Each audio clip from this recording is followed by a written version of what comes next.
नमस्कार दोस्तों, मैं Sunil Kumar Singh UP triple SC rider YouTube channel की तरफ से आप सभी भाइयों बहनों मित्रों का स्वागत करता हूं।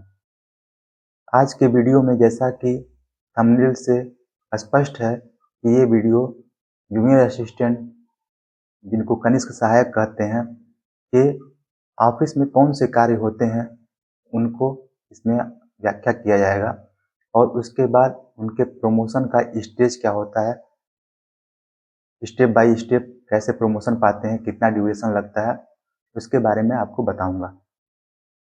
ये वीडियो अन्य वीडियो से भिन्न इसलिए होगा क्योंकि मुझको नहीं लगता अभी तक शायद यूट्यूब पे कोई ऐसा वीडियो बना होगा जिसमें जूनियर असिस्टेंट के कार्यों का जो ब्यूडर है वो गवर्नमेंट आर्डर जिसको जीओ कहते हैं उसको ध्यान में रख के बताया गया होगा। तो आपका समय जाया ना करते हुए मैं गवर्नमेंट आर्डर को पढ़ के जहाँ पे ज़रूरत होगा when whether any requirement I will describe that point। Okay, तो स्टार्ट करते हैं जूनियर असिस्टेंट के कार्य क्या होते हैं। तो सबसे पहला कार्य होता है डाक को प्राप्त करना और प्रेषण करना, उसका मतलब डिस्पैच करना। इसके बारे में बहुत से लोग नहीं जानते होंगे। जैसे मान लीजिए आप जिस ऑफिस में कार्य कर रहे हो वहाँ पे किसी के नाम से, जैसे मान लीजिए मैं स्वास्थ्य विभाग में हूँ तो सीएमएस जो होते हैं मुख्य चिकित्सा अधीक्षक, उनको सीएमओ की तरफ से कोई लेटर आ गया या तो अपर निदेशक की तरफ से लेटर आ गया या तो डीएम की तरफ से कोई लेटर आ गया या किसी और व्यक्ति का लेटर कोई आया है, तो जो जूनियर असिस्टेंट रहेगा उसमें से उसका कार्य ये रहेगा कि उस लेटर को वो संबंधित व्यक्ति को देगा। और दूसरा पॉइंट क्या रहेगा, डाक का पंजीकरण। मतलब कि पंजीकरण से यहाँ मतलब ये है कि उस पर एक रजिस्टर रहता है, डिस्पैच रजिस्टर जिसको बोलते हैं। उस पर क्या करेगा, जो लेटर आया उस पर एक नंबर अंकित कर देगा और अपने रजिस्टर में चढ़ा देगा, ताकि भविष्य में कभी भी इस नंबर से क्या था, उस लेटर को कहाँ से आया है, उस नंबर के साथ उसका अंकन वहाँ पे कर दिया जाता है रजिस्टर में, ताकि भविष्य में मान लीजिए डिस्पैच नंबर 217 है तो रजिस्टर में 217 नंबर खोल के देख लेगा कि 217 नंबर, हाँ ये लेटर सीएमओ की तरफ से आया था और इस विषय पे था। ठीक है, तो दो कार्य आपको बतला दिए। टिकटों का लेखा जोखा रखना, मतलब जो भी टिकट है उसके अकाउंट में पैसा डाल दिया जाता है और जो भी रजिस्ट्री करना रहता है वो अपने नीचे जो चपरासी रहते हैं उनको दे के वो करा लेता है। दूसरा होता है भविष्य निधि का रख रखाव, मतलब जो भी जीपीएफ अकाउंट रहता है उसका हर कर्मचारी का, ओल्ड पेंशन स्कीम वाले हों तो उनका और नए वाले जो एनपीएस वाला चल रहा है उनका लेखा जोखा वो रखता है, उनका रजिस्टर मेंटेन करता है। भविष्य निधि अंतिम हेतु प्रार्थना पत्र का निस्तारण, मतलब जो भी उसके रिगार्डिंग जो भी एम्प्लॉय है जो भी एप्लीकेशन देता है उसका वो समाधान करता है। छपाई, लेखन सामग्री, मांग पत्र, क्रय और आपूर्ति संबंधित कार्यों का निस्तारण तथा रख रखाव, ये आप समझ ही रहे होंगे।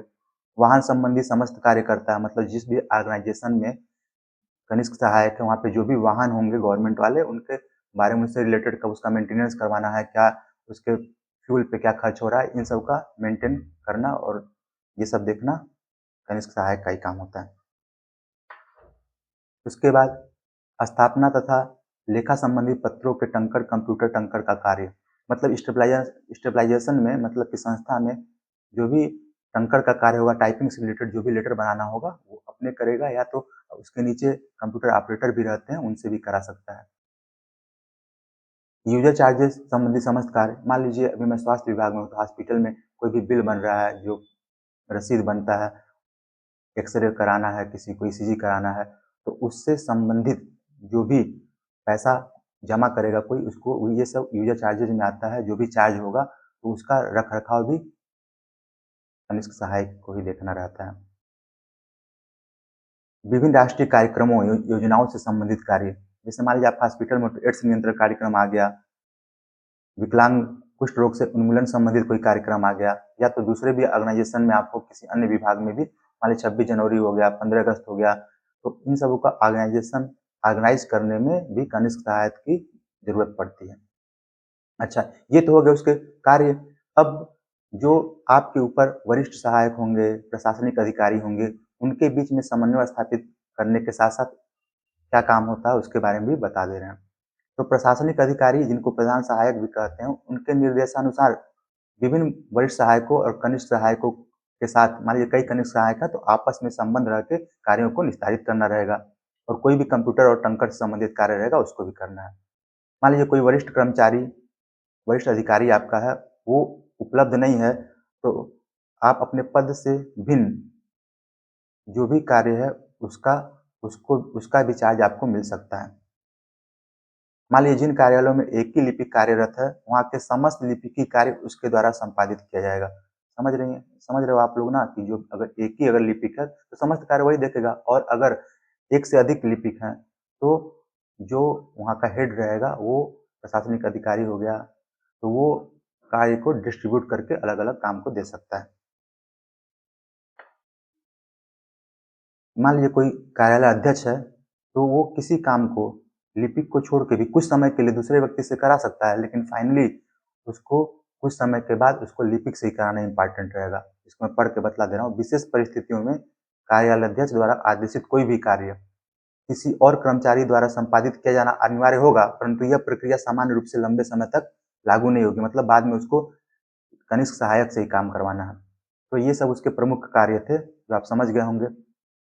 अब इसके बाद जो दूसरा टॉपिक था मेरा, उसमें हम ये बतला दे रहे हैं आपको कि कनिष्ठ सहायक के लिए क्या योग्यता होता है, और उसका प्रमोशन जो होता है वो किन पोस्टों पर होता है और कहाँ तक आप प्रमोट हो सकते हैं। तो कनिष्ठ सहायक जो होते हैं, इनका जो पे ग्रेड होता है वो 5200 से 20,200 होता है, और सैलरी जो होती है, अगर एनपीएस आपका नहीं कटेगा तो वो एचआरए के ऊपर डिपेंड करता है। तो इसका वीडियो मैं अलग से बना दूंगा। बस आप ये समझ लो यहाँ पे कि अगर आप सैलरी में एनपीएस नहीं कटवा रहे हो तो आपको 35,500 के आसपास मिलेगा, और जब आपका एनपीएस कटेगा तो 32,000 इन हैंड सैलरी होगी। अच्छा, तो कनिष्ठ सहायक जो होता है 80% जो होता है सीधी भर्ती से कनिष्ठ सहायक बनते हैं। जैसे अभी पीटी प्लस से जो 1262, 5512, 3283 पदों के जो विज्ञापन निकाल के जो भर्ती कर रही है, वो 80% जो कनिष्ठ सहायक के पद होते हैं उन पे की जा रही है, और बाकी जो 20% रहता है उसमें से 15% जो है चतुर्थ श्रेणी के ऐसे कर्मचारियों द्वारा पदोन्नति होती है जो हाई स्कूल तक क्वालिफाई हो। मतलब अगर कोई नीचे का कर्मचारी जो चपरासी है, वो समय के साथ अगर उसमें अनुभव आ गया और उसका टंकड़ भी अगर है, टंकड़ मतलब टाइपिंग भी अगर आता है, तो 15% पोस्ट उससे भरे जाएंगे, और 5% पोस्ट भी चपरासियों द्वारा ही या तो नीचे के लोगों द्वारा भरे जाएंगे जो इंटरमीडिएट हो और उनको टंकड़ आता हो। तो 15, 5, 20 हो गया, और 80% सीधी भर्ती द्वारा भरे जाएंगे। अच्छा, तो 5 साल के बाद आप किसी भी डिपार्टमेंट में हो, after 5 year you will get you will promoted to senior senior senior assistant from junior assistant. तो जूनियर असिस्टेंट से सीनियर असिस्टेंट बनने के लिए जो रूल है वो 5 साल के बाद आप बन सकते हो, लेकिन ये आपके डिपार्टमेंट पे डिपेंड करेगा कि आपको कब प्रमोट कर रहा है, वहाँ पे बाकी कितने पद खाली हैं उसके हिसाब से डिपेंड करता है। तो अब अगला पोस्ट आपका क्या हो जाएगा, वरिष्ठ सहायक, जिसका पे ग्रेड 5200 से 20,000 सेम है, लेकिन 2800 पे ग्रेड में आ जाओगे आप। तो ये जो पोस्ट होता है वो 100% किससे होता है, प्रमोशन से होता है। मतलब कनिष्ठ सहायक ही वरिष्ठ सहायक बनेगा, ये कोई सीधी भर्ती द्वारा वरिष्ठ सहायक नहीं बनेगा। तो ये 5 साल के बाद बनते हैं। अच्छा, फिर वरिष्ठ सहायक के बाद तीसरा जो होता है प्रशासनिक अधिकारी होता है।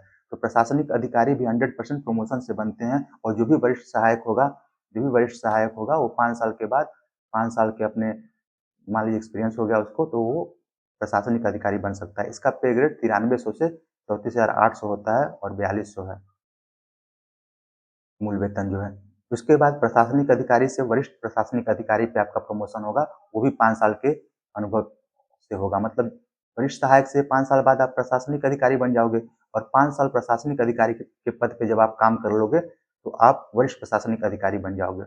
अच्छा, अब इसके बाद सबसे जो लास्ट पोस्ट होता है वो मुख्य प्रशासनिक अधिकारी का होता है, जिसका ग्रेड पे है 15,600 से 39,100, और बेसिक जो रहेगा उसका मतलब वो 5400 ग्रेड पे रहेगा।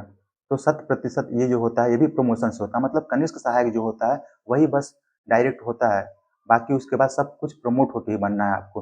तो जो वरिष्ठ प्रशासनिक अधिकारी था, अब उससे आपको क्या होगा, मुख्य प्रशासनिक अधिकारी बनने के लिए बस 3 वर्ष की सेवा वाले, मतलब वरिष्ठ प्रशासनिक अधिकारी का अगर 3 वर्ष सेवा हो गया है तो वो मुख्य प्रशासनिक अधिकारी बन सकता है, और अगर प्रशासनिक अधिकारी है तो उसकी 6 वर्ष की सेवा रहेगी तब वो बनेगा।